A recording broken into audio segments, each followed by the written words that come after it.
दोस्तों कहानी शुरू होती है और हमें कयामत के बाद की दुनिया को दिखाया जाता है। यहाँ पर हमें रेगिस्तान के बीच में बने एक ग्लास हाउस को दिखाया जाता है और ये एकमात्र ऐसी जगह है जहाँ अभी तक हरियाली बची है। इसके बाद हमें एक आदमी को इस ग्लास हाउस के पास आते हुए दिखाया जाता है जिसे जल्दी ही कोई गोली मार देता है। इसके बाद हम उस ग्लास हाउस के अंदर रहने वाले परिवार को देखते हैं जिनमें 3 बहनें रहती थी जिनका नाम अंडी मंडी संडी था। वो उस आदमी के शरीर को अंदर ले आती हैं, जिसके बाद वो उसके शरीर के सारे अंजर पंजर निकालकर बाकी के बचे सामान को अपने गार्डन में दफना देती हैं। इसके बाद हमें यहाँ पर उनके चूते भाई पप्पू पथरी को दिखाया जाता है जो कि यहाँ पर बैठा सोच रहा होता है कि मेरा दोस्त जोगिंदर जहरीला सही कहता था कि अभी भी वक्त है रशियन को बजा ले, नहीं तो अगर दुनिया खत्म हो गई तो कोई नहीं बचेगा। काश मैंने उस वक्त उसकी बात मान ली होती। इसके बाद हमें बताया जाता है कि पप्पू पथरी बाहर की जहरीली हवा से संक्रमित हो चुका है, जिस वजह से उसने अपनी कुछ यादों को खो दिया है। इसके बाद ये दोनों भाई बहन अपनी माँ के पास आते हैं और उन्हें उस आदमी के बारे में बताते हैं जिसको उन्होंने मारकर गाड़ दिया था। इस पर उनकी माँ उन्हें कहती है कि इनका राजू नाम का एक और भाई था जो कि कई सालों पहले घर छोड़कर भाग गया था। अब यहाँ पर ये सभी घर वाले मिलकर कुछ अजीब सा रिचुअल करते हैं जो कि इनकी यादों को ताजा रखने में इनकी मदद करता है। अब अगले दिन अंडी जंगल में पहरा दे रही होती है, तभी उसकी नजर एक और अजनबी पर पड़ती है जो कि उसके पास ही आ रहा था और बेहोश होने से पहले वो अपना मास्क उतार देता है। अब यहाँ पर अंडी उसे मारने की बजाय उसे ग्लास हाउस के अंदर ले जाने का फैसला करती है। फिर जब ये सब उसकी माँ को पता चलता है तो वो काफी गुस्सा होती है और उन्हें कहती है कि जल्दी से उस बकरी वाले को मारकर फेंक दो। लेकिन अब अंडी चाहती थी कि वो आदमी उनके साथ ही रहे क्योंकि अब इनको भी कोई ऐसा चाहिए था जो उनकी तड़पती बिल्ली को शांत कर सके। अब क्योंकि उनकी माँ को भी मजदूरी करे काफी साल हो चुके थे और उसका कुआं भी सूख चुका था, इसलिए वो अपने कुएं को भी गीला करवाने के लिए उस आदमी को यहाँ पर रोकने के लिए मान जाती है। इसके बाद इनकी माँ इन्हें बताती है कि घायल आदमी के पैरों पर टांके कैसे लगाए जाते हैं। फिर हम देखते हैं कि रात में पप्पू पथरी की माँ उसे बिस्तर से बांध दिया करती थी क्योंकि उसे रात को मजदूरी वाले सपने आते थे। लेकिन जब अगली सुबह पप्पू पथरी की आंख खुलती है तो वो ये देखकर हैरान हो जाता है कि रात को उसकी पिचकारी ने सारा पानी उसकी पैंट में ही छोड़ दिया।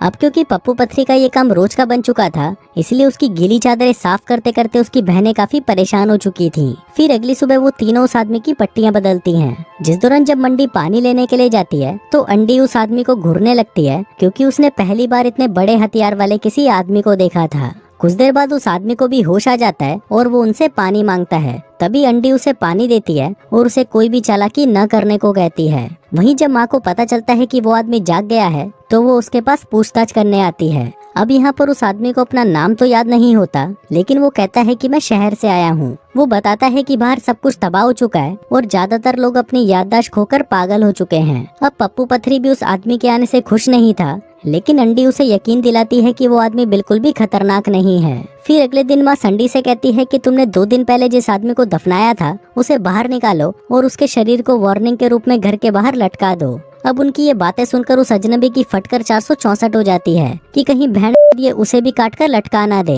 खैर अगले सीन में संडी उस आदमी की बॉडी को चेतावनी के रूप में अपने घर के बाहर लटका देती है। इसके बाद अंडी उस आदमी से मिलने के लिए आती है और उसे वहाँ पर उगने वाले कई तरह के फल और सब्जियां दिखाती है क्योंकि यहाँ पर अंडी इस आदमी को पटाना चाहती थी। इसी दौरान जब वहाँ पर संडी आती है तो अंडी उसे वापस भेज देती है क्योंकि सबसे पहले वो अपना खाता खुलवाना चाहती थी। इसके बाद अंडी अपनी बहन को समझाती है कि देख बहन, उस आदमी पर इतना भरोसा मत कर क्योंकि अक्सर भरोसे वाले ही भोसले वाले निकलते हैं और ये तेरे लिए खतरनाक साबित हो सकता है। लेकिन अंडी उसकी बातों पर ध्यान नहीं देती। फिर अगले दिन हम संडी को देखते हैं जो उस आदमी से पूछती है कि तुम मुझे बताओगे कि घोड़ा कैसा दिखता है। तभी वो आदमी उसे कहता है कि रुक, मैं अभी तुझे पैंट खोलकर अपना काला घोड़ा दिखाता हूँ। लेकिन फिर वो अपना मन बदल लेता है और उसे कहता है कि तुम मुझे चाकू ला कर दो, मैं तुम्हें लकड़ी का एक घोड़ा बनाकर दिखा दूंगा। तभी उसकी बात मानकर संडी बगीचे में जाकर अपनी बहनों से छुपते छुपाते एक चाकू उठा लाती है। फिर जब वो आदमी लकड़ी का घोड़ा बना रहा था तभी उसे पप्पू पथरी भी देख रहा था। इसके बाद वो आदमी पप्पू पथरी को सिखाता है कि घोड़े के टुकड़ों को कैसे जोड़ना है, जिस पर पप्पू पथरी भी वैसा ही करता है।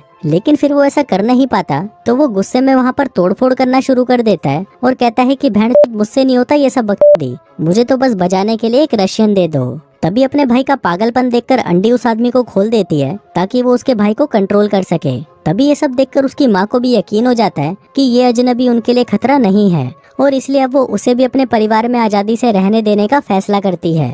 फिर अगले सीन में हम देखते हैं कि रात हो जाती है और वो आदमी अंडी से मिलने उसके कमरे में जाता है। यहाँ पर अंडी उसे राजू कहकर बुलाती है। इस पर वो आदमी कहता है कि नहीं, मैं राजू नहीं हो सकता क्योंकि मैं तुमको अपनी बहन नहीं मानता और न ही मैं तुम्हारे लिए ऐसा महसूस करता हूँ। फिर अगले दिन अंडी उस आदमी को ब्रश लाने के लिए कहती है। इसके बाद जब वो ब्रश लेने जाता है तो वो वहाँ पर संडी को देखता है जिसके हाथ में एक मेमोरी बॉक्स था। अब संडी यहाँ पर उस आदमी से काफी नाराज थी क्योंकि उसने उसकी दोनों बहनों के साथ तो काफी समय बिता लिया था, लेकिन उस पर वो अभी तक थूका भी नहीं था।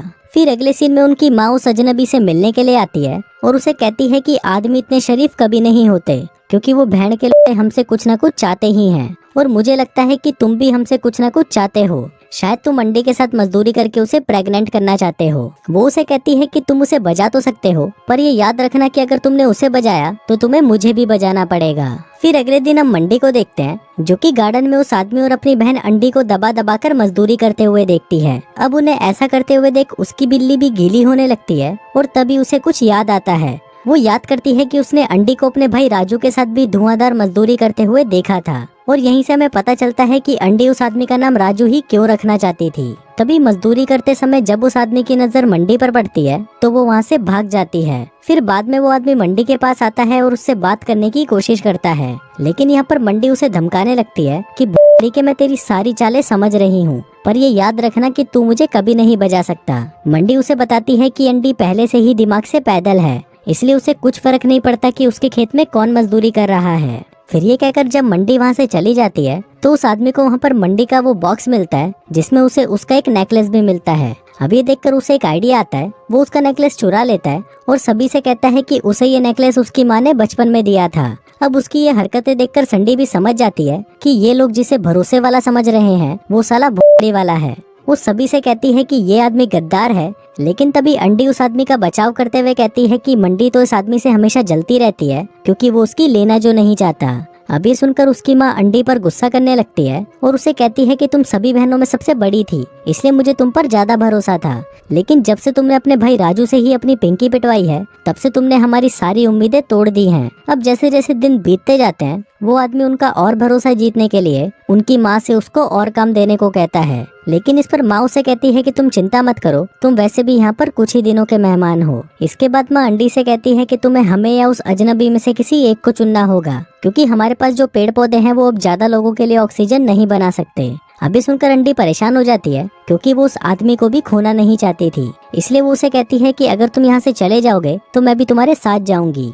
इसके बाद हम पप्पू पथरी को देखते हैं जो कि मंडी के बिस्तर पर चढ़कर उसके साथ मजदूरी करने की कोशिश करता है, लेकिन तभी मंडी उसे रोक देती है क्योंकि अभी उसका ये सब करने का मूड नहीं था। फिर जब इसके बारे में उस अजनबी को पता चलता है तो वो मंडी से कहता है कि तुम्हें अपने चूतिए भाई की देखभाल करने की कोई जरूरत नहीं है, क्योंकि उसे भी अपनी ठरक मिटाने का पूरा अधिकार है। फिर अगले दिन वो आदमी उनकी माँ से मिलने जाता है और उसे कहता है कि पप्पू पथरी चूतिया होता जा रहा है, कल ही उसने अपनी बहन को रगड़ने की कोशिश की, इसलिए तुम्हें मेरी जगह उसे बाहर भेजना चाहिए। लेकिन उसकी माँ अपने बेटे पर उस अजनबी से ज्यादा भरोसा करती थी, इसलिए वो उसकी बात नहीं मानती। फिर कुछ देर बाद रात हो जाती है और वो अजनबी फिर से उनकी माँ से मिलने आता है। उनकी माँ को लगता है कि शायद वो अपना हथियार पीछे से डालेगा, लेकिन तभी वो आदमी उसकी माँ को पकड़ लेता है और उसका गला घोंटकर उसे मार डालता है। इसके बाद वो आदमी उसकी बॉडी को पप्पू पथरी के पास जाकर रख देता है ताकि लोगों को ये लगे कि उसे पप्पू पथरी ने मारा है, लेकिन ये सब देखकर पप्पू पथरी डर जाता है और उस आदमी पर हमला कर देता है। तभी उनकी आवाज सुनकर सभी बहनें वहाँ पर पहुँच जाती हैं और ये जानकर रोने लगती है कि उनकी माँ मर चुकी है। फिर जब सभी लड़कियां अपनी माँ का फ्यूनरल कर रही होती हैं तो इसी दौरान वो आदमी पप्पू पथरी को बांध देता है, जिसके बाद वो घर की खिड़कियां खोल देता है ताकि पप्पू पथरी अपनी सारी याददाश्त भूल जाए। वो उसे कहता है कि मैं तुम्हें ये याद रखने बिल्कुल नहीं दे सकता कि उस बुढ़िया को मैंने मारा है। फिर वो अजनबी उसे यहाँ पर ये भी बताता है कि मुझ पर इस वायरस का कोई असर नहीं होता, इसलिए मैं अपनी याददाश्त नहीं भूल सकता। वहीं दूसरी तरफ अंडी उस बॉक्स को देखने लगती है और उसे ये देखकर वो टाइम याद आता है जब वो जंगल में पहरा दे रही थी। फिर जब उसने देखा कि एक आदमी उसके पास आ रहा है तब उसने उसे मार दिया था, लेकिन जब वो उसका चेहरा देखती है तो वो काफी डर जाती है क्योंकि वो आदमी उसका भाई राजू था। अब अपने भाई को मारने की दुख में अंडी इतना ज्यादा पागल हो गई थी कि उसने अपने मास्क को ही उतार दिया था, जिससे उसकी सारी यादें मिट गई थी। फिर जब अंडी इस बारे में मंडी को बताती है तो मंडी उसे कहती है कि उसे इस बारे में पहले से ही पता था, लेकिन अपनी बहन की जान बचाने के लिए उसने ये राज ही रखा। अब ये सुनकर अंडी को बहुत ज्यादा दुख होता है और वो अपनी इस बुरी याद को भुलाने के लिए बाहर जाना चाहती थी। वहीं मंडी उसे रोकने की बहुत कोशिश करती है, लेकिन अंडी उसकी एक नहीं सुनती। तभी वो अजनबी भी वहाँ पर आ जाता है और मंडी से अंडी को बाहर जाने देने के लिए कहने लगता है। इसके बाद उन दोनों को ये भी पता चलता है कि पप्पू पथरी अपनी सारी याददाश्त खो चुका है। इसके बाद जब बंटी बाहर जाकर अंदर आती है तो वो काफी खुश लग रही थी, जैसे कि कुछ हुआ ही ना हो। उधर मंडी यहाँ पर दुखी थी क्योंकि ये जगह धीरे धीरे उनकी याददाश्त को भुला देगी और सिर्फ वही यहाँ पर अकेली बचेगी जिसे सब कुछ याद रहेगा।